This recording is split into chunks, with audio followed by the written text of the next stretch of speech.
지난 4월 18일부터 그동안 지속되어 온 방역 지침 대부분이 해제되었고, 소위 팬데믹의 끝, 엔데믹을 기대할 수 있는 상황이 되었습니다.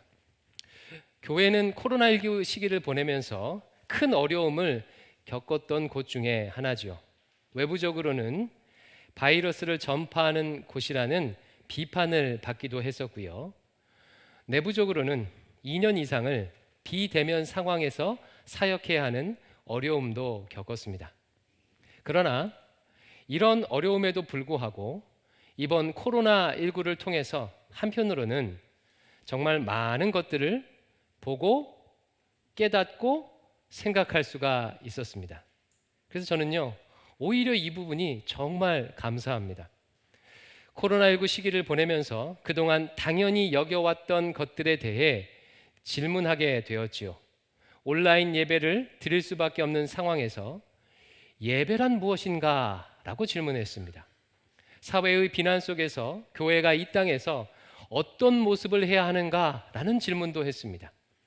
급변하는 시대 상황 속에서 앞으로 교회가 어떻게 대응해야 하는가에 대해서 질문하고 있고, 무엇보다 이 모든 상황을 주관하시는 하나님의 뜻은 무엇인가에 대해서 묻고 있습니다. 이것은 신자 개인도 마찬가지입니다. 구원받아 영적인 생명을 가진 신자라면 이런 상황에서 질문을 하지 않을 수가 없죠. 구원받은 신자의 삶은 무엇인가? 나의 교회 생활은 어떠해야 하는가? 나는 참된 예배자인가? 앞으로 어떻게 신앙생활을 해야 하는가? 심지어 어떤 분들은 내가 정말 구원을 받았는가? 내게 믿음이 있는가? 와 같은 가장 근본적인 질문도 던지게 되었습니다. 저는 이런 관점에서 지난 2년은 소중한 시간이었다고 생각합니다. 그동안 습관적으로 행했던 많은 것들의 의미에 대해서 물을 수 있었기 때문입니다. 여러분, 인간은요, 다른 동물들과는 달라서 의미를 잃어버리게 되면 생명력도 동시에 잃어버립니다. 먹고 마시고 편하게 잠잘 수 있다고 만족할 수 있는 그런 존재가 절대 아니에요. 의미가 있어야 돼요. 의미가 중요합니다. 오래전에 한 라디오 프로그램에서 청취자 사연을 들은 적이 있었습니다. 한 40대 여성이 쓴 글이었는데요. 부모의 반대에도 불구하고 남편과 만나서 결혼한 사연입니다. 부모의 반대가 하도 심했던 터라 보란 듯이 잘 살아보겠다고 정말 악착같이 살았대요. 딸 하나를 두었고, 그래서 초등학생이 되었고, 자기 집도 하나 장만했습니다. 그런데 어느 날 남편이 바람을 핀다는 사실을 알게 됐어요. 그야말로 하늘이 무너지는 것 같았다고 합니다. 지난 모든 세월의 수고가 물거품으로 사라지는 그런 느낌이었대요. 그때부터 그분은 삶의 의미를 잃어버렸습니다. 집은 하나 장만했지만 그 집이 껍데기만 있는 유령집처럼 느껴졌대요. 설거지를 하게 되면 딸그락 거리는 소리가 자기를 혼나는 소리처럼 그렇게 들렸대요. 어이구, 한심한 년. 이러려고 부모에게 등 돌렸니? 이러려고 그렇게 악착같이 살았니? 이렇게 들렸다고 합니다. 참 마음 아픈 이야기죠. 여러분, 이 여성분은 그동안 무엇 때문에 그렇게 열심히 살았습니까? 비록 부모가 반대하는 남자지만 사랑하기에 그 남자와 행복한 가정을 꾸리는 것에 의미를 두고 최선을 다했어요. 하지만 더 이상 그것에 의미를 둘 수 없게 되자 그녀의 인생이 한없이 무너져 내렸습니다. 그분이 비싼 음식을 먹는다고 해도 행복할 수가 있겠습니까? 재미있는 영화를 본다고 해도 마음껏 즐거워할 수가 있겠습니까? 의미를 잃어버리게 되면요, 내가 소유하고 있는 것들도 동시에 가치를 잃어버리게 되는 법입니다. 그래도 감사하게 그분은 그 글의 끝에 삶의 의지를 보이면서 글을 마쳤어요. 그분이 삶의 의지를 보일 수 있었던 것도 새로운 삶의 의미를 세웠기 때문입니다. 초등학생 딸에게 의미를 부여했고 이제는 아내로서가 아니라 한 여자로서 자신의 인생을 사는 것에 의미를 부여하며 글을 마쳤습니다.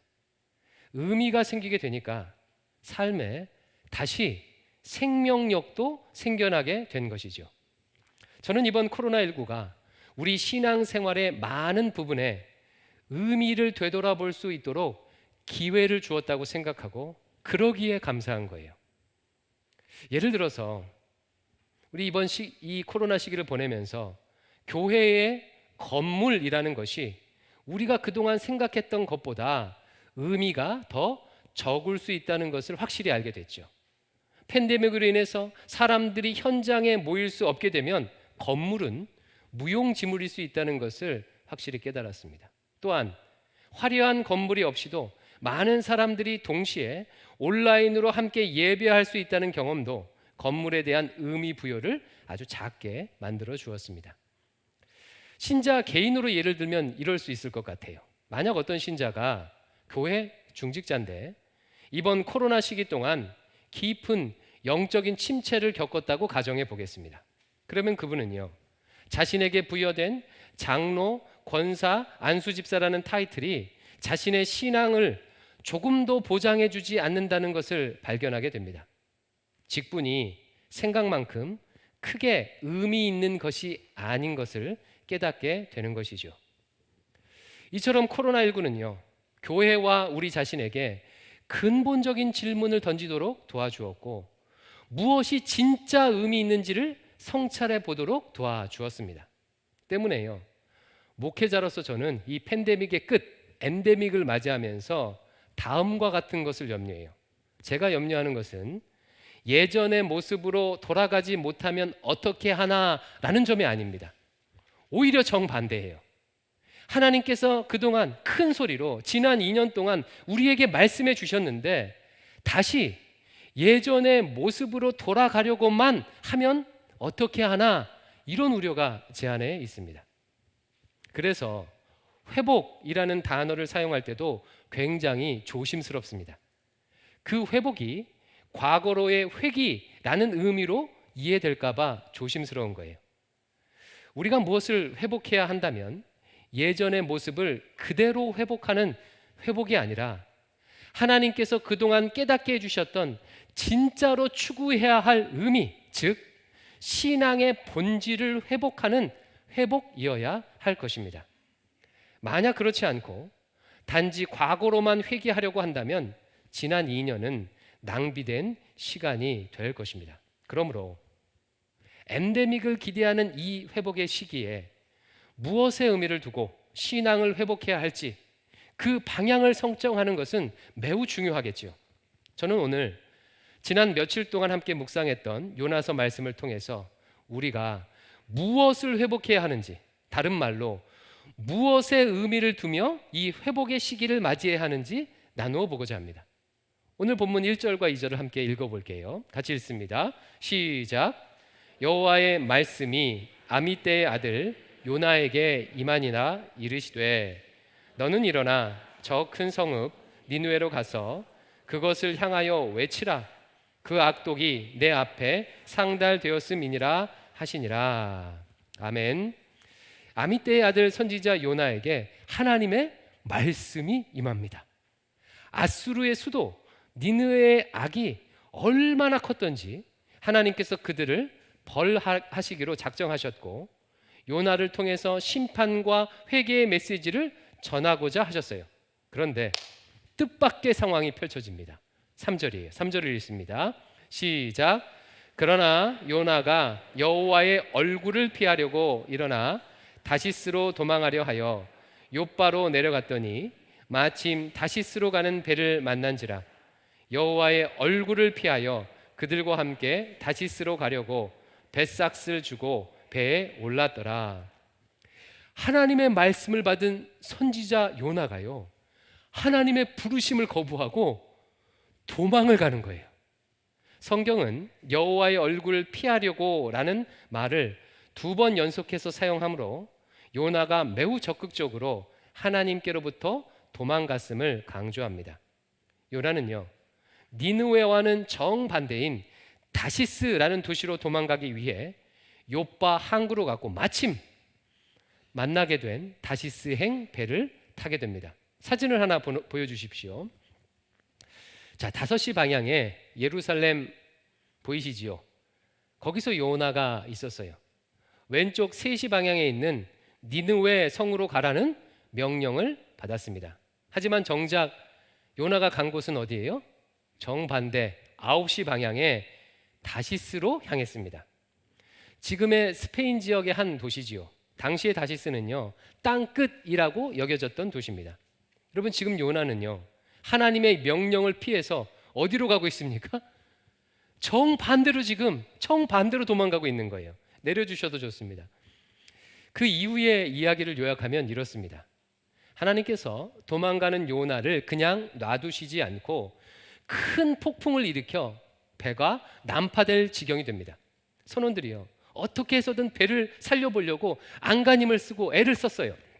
하지만 소용이 없었습니다. 결국에 이 재앙이 누구 때문인지 알기 위해서 제비뽑기를 해요. 여러분, 누가 걸렸을까요? 요나가 뽑혔어요. 선원들이 요나에게 묻습니다. 아니, 왜 이런 일이 도대체 발생했소? 요나가 대답해요. 내가 하나님의 뜻을 거역하고 도망가서 그렇습니다. 그러면 어떻게 해야 이 바다가 잠잠해지겠소?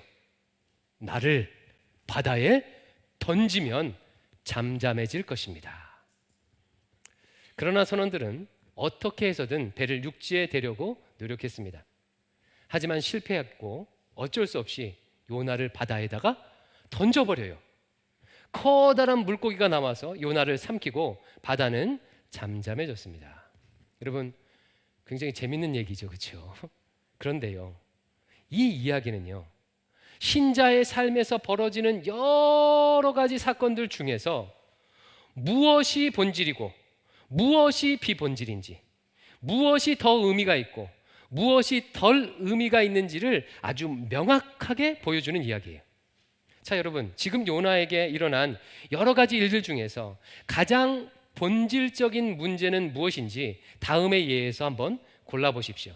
1번, 요나가 폭풍을 만난 일. 2번, 재수없게 제비에 뽑힌 일. 3번, 바닷속에 던져진 일. 그리고 마지막 4번, 하나님으로부터 도망간 일. 여러분, 이 중에서 가장 본질적인 문제는 뭐죠? 하나님으로부터 도망간 일이죠. 폭풍을 만난 것이나 제비가 뽑힌 것이나 바닷속에 던져진 일 모두가 요나의 인생을 좌지우지할 만큼 큰 일이지만 모든 문제의 근본 원인은요, 하나님의 부르심을 거부하고 도망간 것에 있어요. 따라서 요나가 이 고난을 이겨내고 회복할 수 있는 근본적인 방법은 하나님의 얼굴을 피해서 도망가던 그 발걸음을 돌이켜서 하나님께로 향하는 것입니다. 그것이 되지 않고서는 다른 어떤 것들도 의미가 없습니다. 요나의 삶에 벌어지고 있는 수많은 사건들의 본질, 핵심은요, 하나님과의 관계예요. 나머지는 그 일의 종속 변수입니다. 사랑하는 성도 여러분, 회복에 있어서 이것을 아는 것은요, 정말 매우 매우 중요해요. 본질과 비본질을 구분하지 못하고 본질을 간과한 채 비본질만 추구하게 된다면요, 회복을 경험하기 어렵습니다. 제 아이들이 사춘기 때였어요. 한참 심할 때 학교를 안 간 적이 있었습니다. 그때 저는 한동안 그 사태의 본질 그리고 비본질을 구분하지 못했습니다. 자, 여러분, 아이가 학교에 안 간 것이 본질적인 문제입니까? 아니면 제 아이가 학교에 안 갈 만큼 마음이 어려운 것이 본질적인 문제입니까? 예, 후자이지요. 후자입니다. 아이가 학교에 안 간 것은요, 아이 마음이 어렵기 때문에 생겨난 일이에요. 근데 저는 처음에는요, 이것을 구분을 잘 못했어요. 저는 초등학교 6년, 중고등학교 6년, 무려 12년을 개근한 사람입니다. 학교를 안 간다는 것을요, 상상할 수가 없어요. 때문에 아이가 학교를 안 가니 정말 당황스러웠고 제 머릿속은 온통 어떻게 하면 쟤를 학교에 보낼까? 어떻게 하면 학교에 갈까 하였어요. 한참을 지나고 나서야 제가 잘못했다는 것을 깨달았습니다. 문제의 본질은 학교에 가느냐 안 가느냐가 아니라 아이의 마음이 힘든 것인데, 저는 어떻게 해서든 학교에만 보내려고 했기 때문에요, 계속 부딪히고 갈등할 수밖에 없었던 거예요. 제 속이 여러 차례 뒤집히고 난 다음에, 그리고 하나님 앞에서 제가 깨지고 난 다음에야 본질과 비본질, 무엇이 더 중요한지 덜 중요한지를 그제서야 볼 수가 있었어요. 그때부터는요, 학교 가느냐 안 가느냐가 아니라 문제의 본질인 아이의 마음에 집중했습니다. 어떻게 하면 내 아이가 마음이 평안해질 수가 있을까? 어떻게 하면 이 어려운 마음을 이겨낼 수 있을까? 어떻게 하면 이 사춘기를 잘 극복할 수 있을까에 관심을 가지게 되었어요. 그런데 놀랍게도요, 제가 본질에 집중하니까 점점 더 아이 스스로 자신의 마음을 추스리게 되었고, 마음을 추스르게 되니까 학교에 갔을까요, 안 갔을까요? 예, 갔어요. 잘 다니고 있습니다. 여러분, 요나에게 있어서 폭풍, 제비의 뽑힘, 물에 던져짐, 물고기 뱃속에 들어가면요, 피본질적인 문제예요. 덜 중요한 문제입니다. 본질은 뭐냐면 하나님께로부터 도망한 것, 그것이 핵심이에요. 따라서 회복의 방법도 그 본질을 회복해야 하는 것이에요. 발걸음을 돌이켜서 하나님께로 나아갈 때 회복할 수 있는 것입니다. 바로 이것이 엔데믹을 맞이하는 우리에게 필요한 교훈이라고 생각합니다. 비본질이 아니라 본질을 붙드는 것, 덜 중요한 것이 아니라 진짜 중요한 것을 붙드는 것. 하나님께서는 지난 2년 동안 무엇이 본질이고 무엇이 비본질인지를 질문하고 생각해 볼 수 있도록 우리에게 긴 기간 동안 기회를 주셨어요. 그러므로 이 회복의 과정에서 우리가 진짜 신경 써야 할 부분은 본질적인 부분이에요. 진짜로 중요한 부분이에요. 이것이 되지 않고서 비본질적인 것만 바꿔서는요, 신자에게는 그 비본질적인 것들은 별로 의미가 없습니다. 온라인이냐 현장이냐, 마스크를 쓰느냐 안 쓰느냐, 모임을 예전처럼 하느냐 안 하느냐는 본질적인 문제가 해결되지 않고서는요, 별 의미가 있을 수 없다는 것입니다. 그렇다면 엔데믹을 맞이하는 우리에게 있어서 가장 본질적인 것, 가장 의미 있는 것은 무엇일까요? 요나의 경우와 똑같습니다. 하나님과 내가 지금 어떤 관계에 있느냐가 가장 본질적인 문제예요. 성경에 보면 다양한 형태의 고난이 등장해요. 내가 죄를 지어서 고난을 받기도 하고, 사탄의 공격으로 인해서 고난을 받기도 하고, 그를 연단하기 위해서 하나님께서 일부러 고난을 주시기도 하고, 때로는요 애매한 고난을 당하기도 합니다. 이렇게 여러 가지 이유로 신자들은 고난을 받아요. 그런데 흥미로운 것은요, 이 모든 고난들은 단 하나의 목표를 지향해요. 그게 뭐냐면 바로 하나님과의 친밀함이에요. 모든 고난의 본질은 하나님과 더 가까워지느냐 아니면 하나님과 더 멀어지느냐, 이것이 고난의 핵심이고 이것이 고난의 본질이에요. 죄를 지어서 받는 고난은 하나님과 멀어졌기 때문에 고난받는 거죠. 그 죄를 회개하게 되면 하나님과 가까워져요. 사탄이 주는 고난은 하나님과 멀어지도록 하기 위해서 주는 고난이에요. 그 사탄의 시험과 유혹과 고난을 이겨내게 되면 하나님과 가까워집니다. 연단을 위한 고난도 하나님과 가까워지도록 연단시키는 거예요.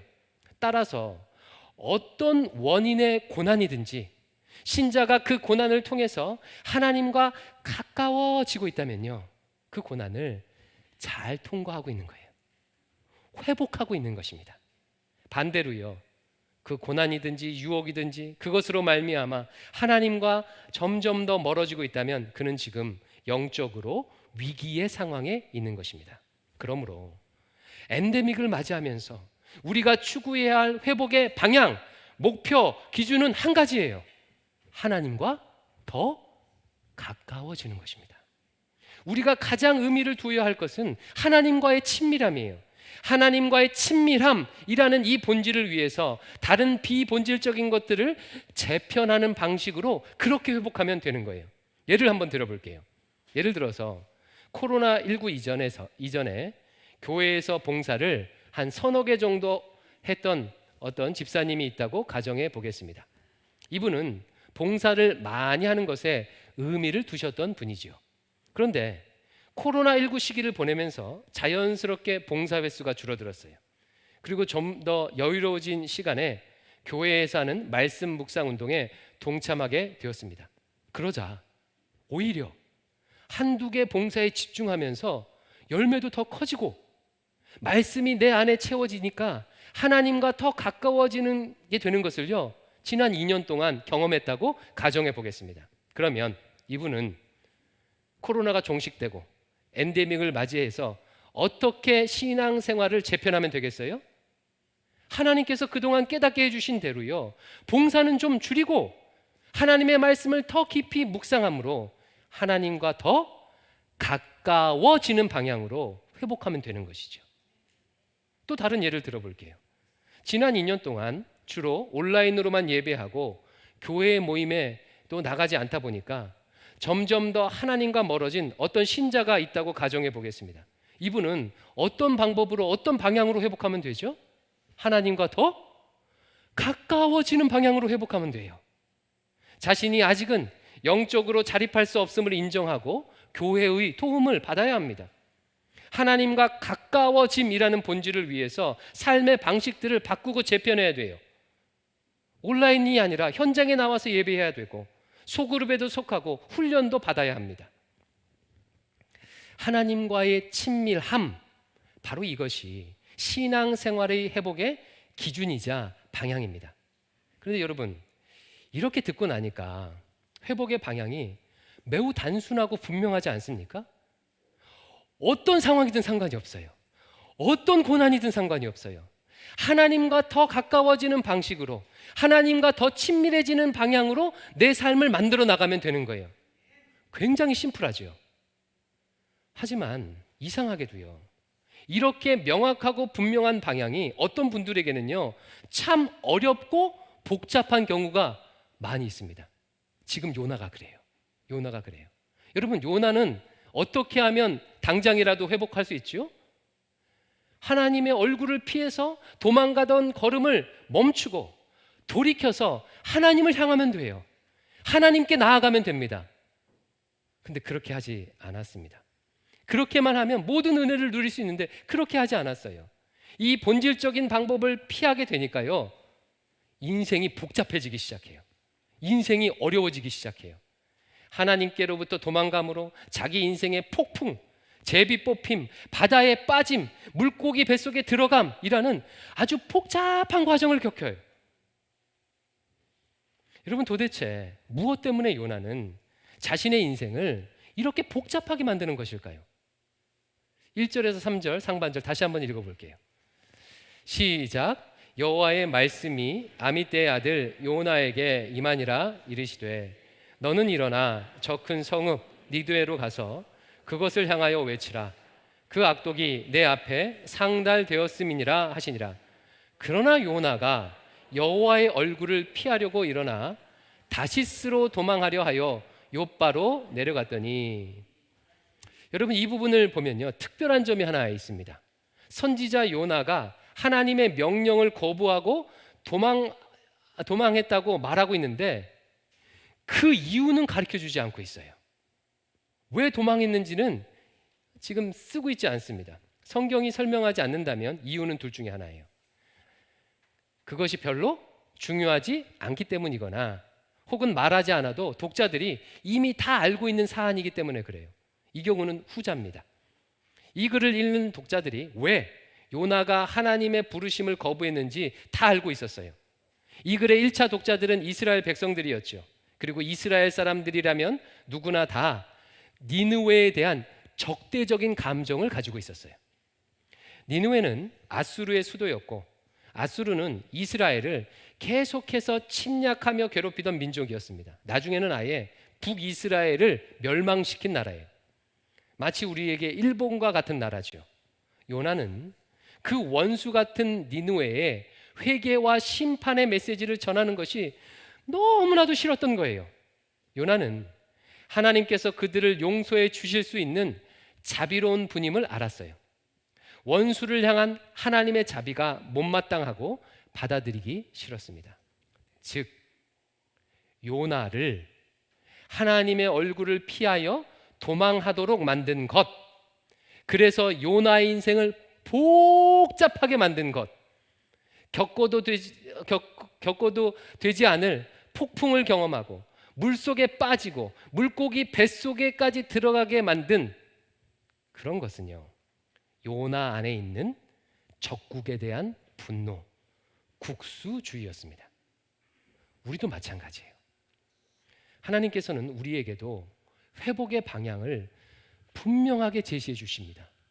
저는 확신해요. 지난 2년 동안 대광교회에 있는 모든 성도들에게 그 방향이 무엇인지를 분명하게 말씀해 주셨다고 확신해요. 그 방향이 뭐죠? 하나님과 더 가까워지는 것. 어떤 고난이든 어떤 상황이든 하나님께서는 한 가지를 분명하게 말씀해 주셨어요.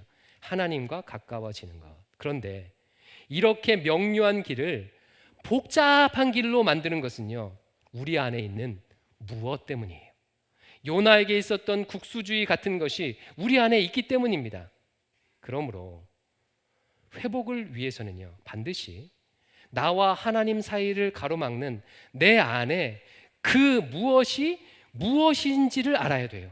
그리고 그 무엇을 내려놓을 수가 있어야 합니다. 바라그니 이 아침에 스스로의 삶과 마음을 돌아보시기를 권면합니다. 내 안에는 하나님과 가까워지는 것을 방해하는 무엇이 있는지 돌아보시길 바라요. 어떤 분들에게는 돈에 대한 염려나 욕심, 성공에 대한 염려나 욕심일 수가 있겠죠. 어떤 분들에게는 어린 시절 받았던 상처가 하나님의 얼굴을 피하게 만드는 것일 수도 있어요. 어떤 분은 반복되는 죄가 스스로를 부끄럽게 만들어서 하나님의 얼굴을 피하게 하는 것일 수도 있습니다. 그것이 무엇인지는 본인이 제일 잘 알아요. 그리고 그것을 내려놓을 수 있는 사람은 본인밖에 없습니다. 하나님은요, 강제로 우리의 마음을 바꾸지 않으세요. 마음을 고쳐먹는 것은 전적으로 나에게 맡겨주셨어요. 요나서를 보면 하나님께서 요나를 변화시키기 위해 얼마나 수고하고 노력하는지가 아주 잘 드러납니다. 지난 4일 동안 묵상해 보셨잖아요.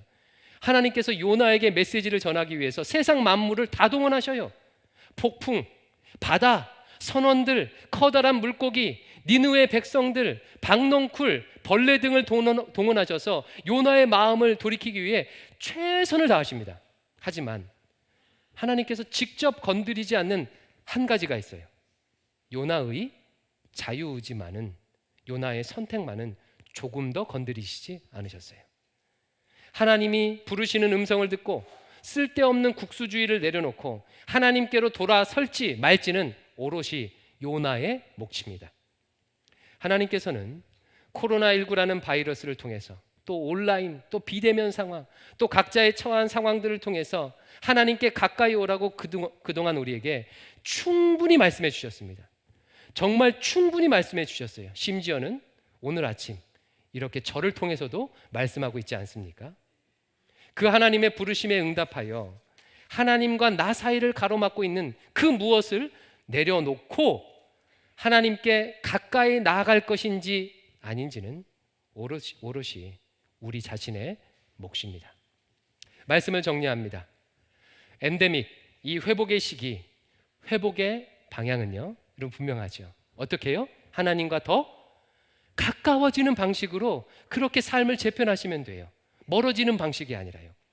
그리고 혹시 하나님과 가까워지는 것을 방해하는 무엇인가가 있다면, 내 안에 그것이 있다면, 내 삶에 그 무엇이 있다면 그것을 내려놓으시기를 바랍니다. 그래서 진정한 회복을 누리시기를 주님의 이름으로 축원드립니다. 기도하겠습니다. 아버지 하나님, 지난 2년 동안 우리 스스로를 돌아볼 수 있도록 기회 주신 것 감사합니다. 당연하게 여겼던 것들에 질문을 하게 하시니 감사합니다. 무엇이 의미 있는 신앙생활인지 돌아보게 하시니 감사합니다. 내 삶에 무엇이 진짜로 추구해야 할 것인지 큰 소리로 말씀하여 주시니 감사합니다. 하나님께 더 가까이 오라고 분명하게 말씀해 주셨사오니 그 하나님께 더 가까이 가는 저희들 되도록 인도하여 주시옵소서. 혹시 아직도 하나님과 나 사이를 막고 있는 그 무엇을 내려놓지 않고 복잡한 인생을 살고 있는 성도들이 있습니까? 주여 불쌍히 여겨 주시옵소서. 순종하고 내려놓는 은혜를 허락하여 주시옵소서. 예수님 이름으로 기도드립니다. 아멘.